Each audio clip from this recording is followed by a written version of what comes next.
Do you believe in second chances? That is at the heart of this KSAT Explains. Today we are taking you to the Bexar County Reentry Center, a place focused on getting people who are out of jail back on their feet. But so often that means so much more than just a job, which can already be a huge hurdle. Today we introduce you to a man who knows that firsthand and a woman whose childhood and her faith led her to a lifetime of work on second chances. I ain't never killed nobody.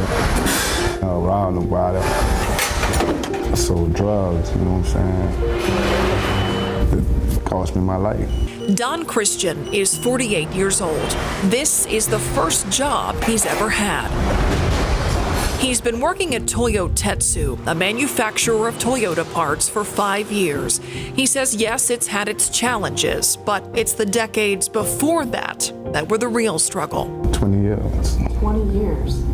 23 to be exact. 23 years in prison in his home state of Louisiana for selling drugs. But I ain't here to tell you that, I come from a broken home because I had both parents. Both my parents was always there, hard work, and it was just, I'm gonna say peer pressure. You want to be out there with the fellas or whatever, you know what I'm saying? Hurricane Katrina forced his mother to move to San Antonio, and when he got out of prison, Don followed. Like I was meant to be here because I fell in and I've been excelling, Don was hired through the Toyotetsu Second Chance Hiring Program, an effort to provide opportunities and recruit employees who've been incarcerated. That's a mission shared by the Bexar County Reentry Center. Okay, so over here is our food pantry. Help here goes beyond getting former inmates a job. So we have hygiene items and food. So who would use this? So anybody coming out of jail, they sometimes come straight over here and we give them a bag of, tuna fish and all kinds of stuff. So we don't have it here. Somebody may walk right out of the doors of the jail and come straight here. Aida Negron has worked with those in jail and out for 30 years. And odd as it may sound, it's somewhat of a family business. When I was a little girl, my dad used to be a volunteer at the Bexar County Sheriff's Office, and he was a chaplain.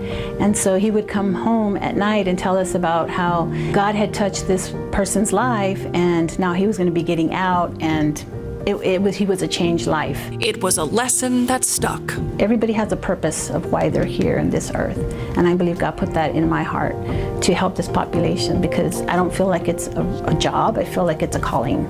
The Reentry Center has services for anyone who's been in the jail system, no matter the offense. They provide things like utility assistance, clothing. We have shoes. Even parenting classes, and yes, jobs. But that may not always be the first step.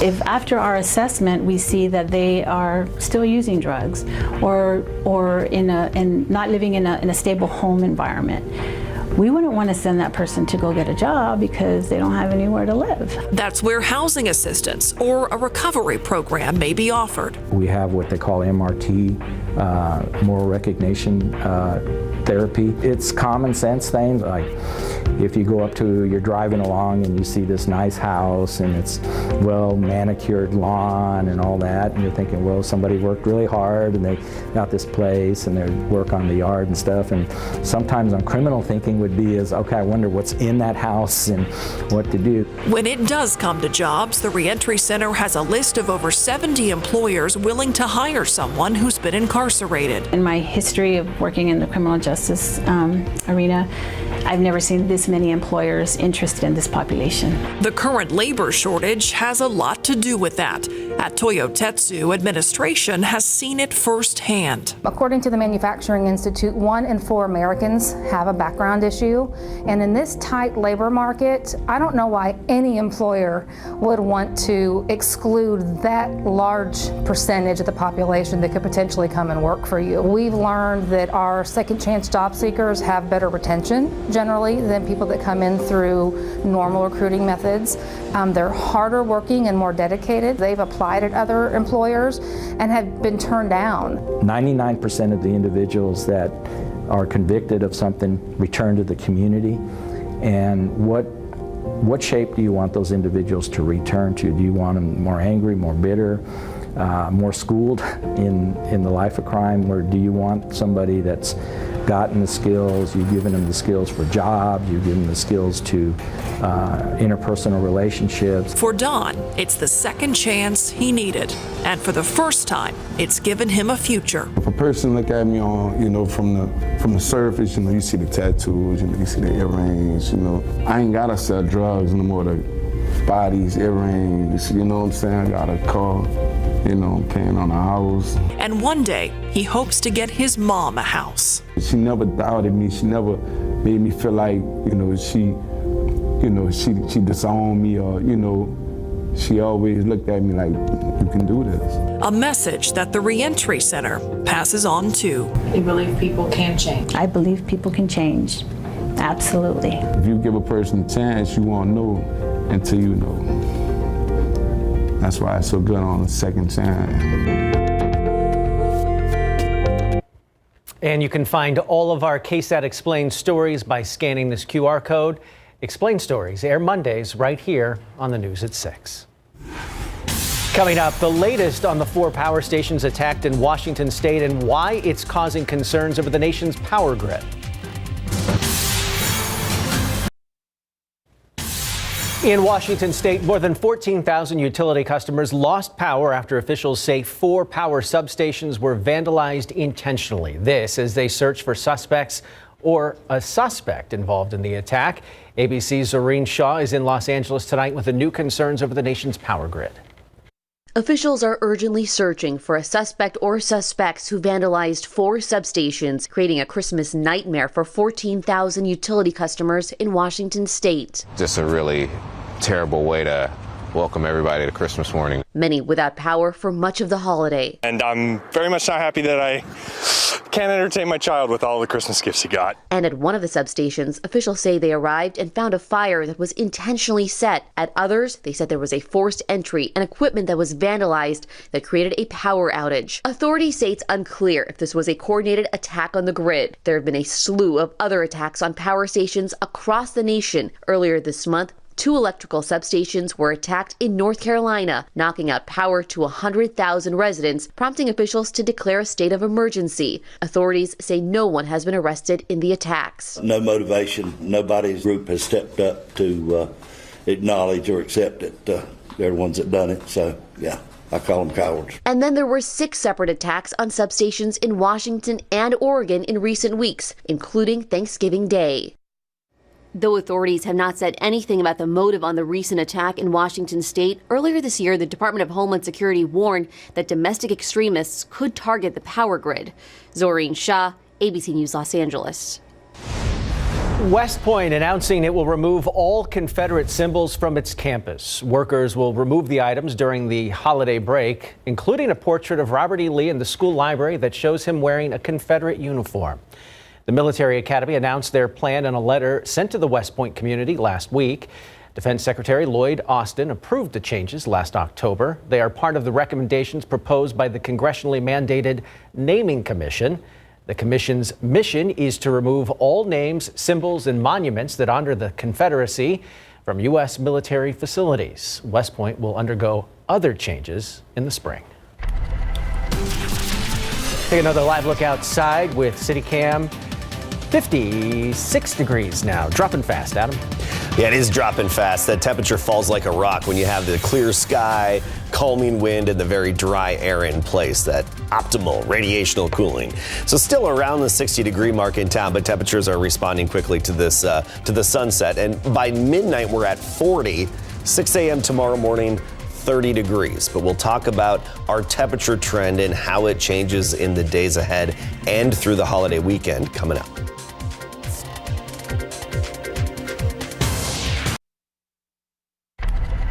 In the buzz today, it is the first day of Kwanzaa. That is a 7-day celebration of African culture, and it's observed every year from December 26th to January 1st. Unlike many other winter holidays, Kwanzaa isn't tied to any single religion.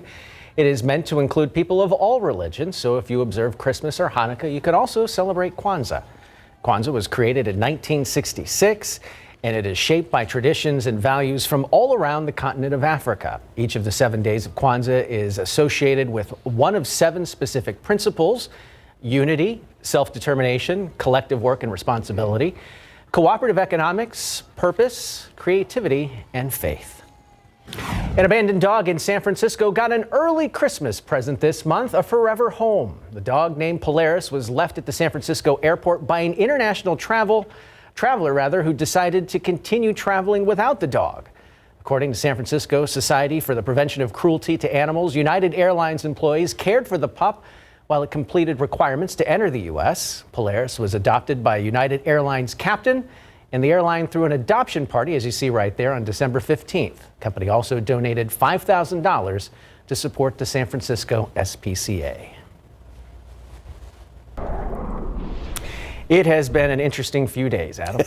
Oh, hasn't it, Tim? 5 days in a row featuring a temperature below freezing. And tomorrow, I think, will be our final morning with a freeze, at least for the next 7 days or so. So another freeze tomorrow morning, right around 30 degrees, 70s in the afternoon later this week and by this upcoming holiday weekend.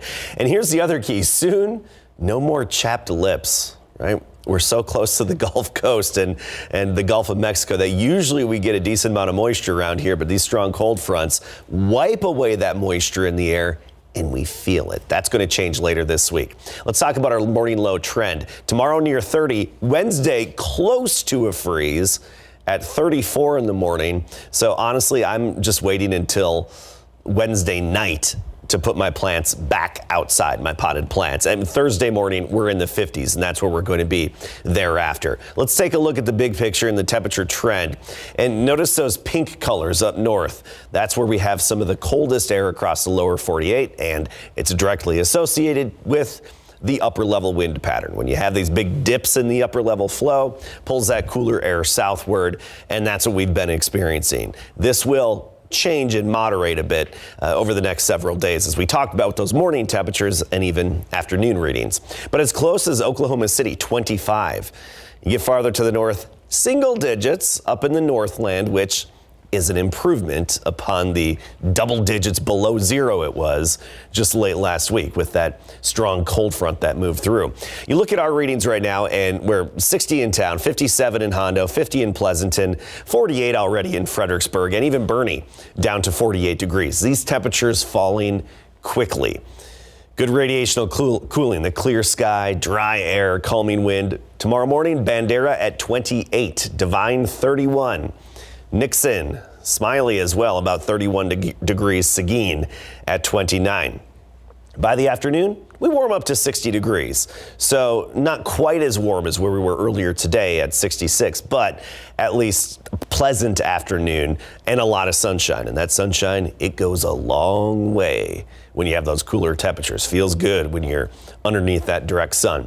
By Wednesday, we're in the 60s. Thursday, up to 70 degrees for the high.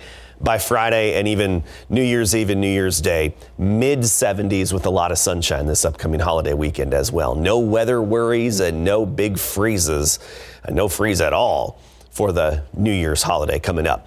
All right, let's talk about the dry skin issue. I was talking about that. Some of us suffer from that dry skin when the dew points really drop behind these cold fronts. Dewies right now, teens to right around, well, to into the 20s.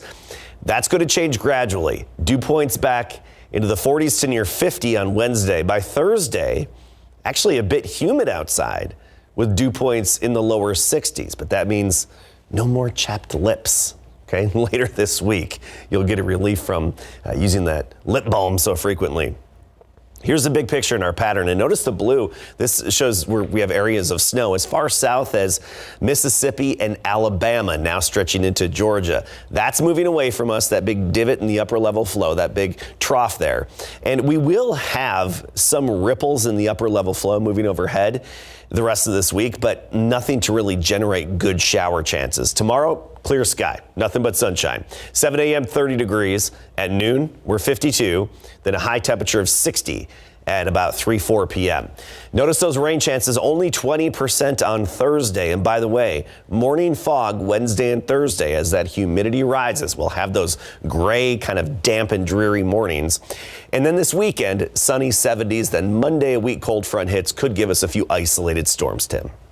A return to what we're used to around here. Thank you, Adam. In case you missed it, coming up next.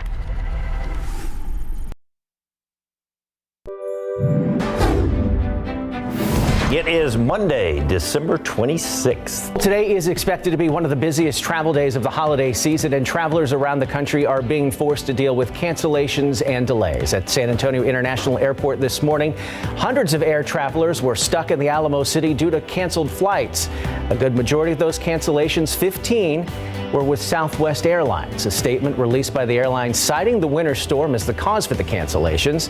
An official with Southwest says the day progressed, weather conditions were expected to improve, though. Southwest Airlines says travelers with a canceled flight can receive a refund or a flight credit. Terrifying moments for a couple sleeping in their trailer after they are awakened to the smell of smoke. Crews say flames broke out around 11:30 last night on Goldfield Drive. That's on the city's northeast side. Firefighters tell us they were able to get the flames knocked out quickly without anyone getting hurt. Crews say that fire spread from the couple's fireplace. The White House today blaming Governor Greg Abbott for busing hundreds of migrants to Vice President Kamala Harris's home on Christmas Eve, though Abbott's office has not said if it was his administration. The White House releasing a statement saying Governor Abbott abandoned children on the side of the road in below freezing temperatures, calling it a cruel, shameful, and dangerous stunt. A car left abandoned in a snowbank in Minneapolis. And now, guys, this has become somewhat of a tourist attraction. But so far, police aren't saying anything about who or what might have done this. So the question is, how do you think the car got up on what appears to be about 4 feet of snow? And more importantly, if you were that vehicle's owner, how would you get it off? You just have to wait for it to melt, I guess.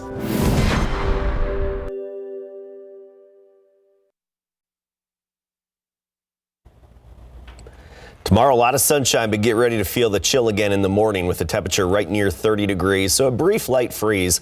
Then by the afternoon, we warm up to 60 degrees. So another big temperature swing throughout the day. Cold morning, pleasant afternoon.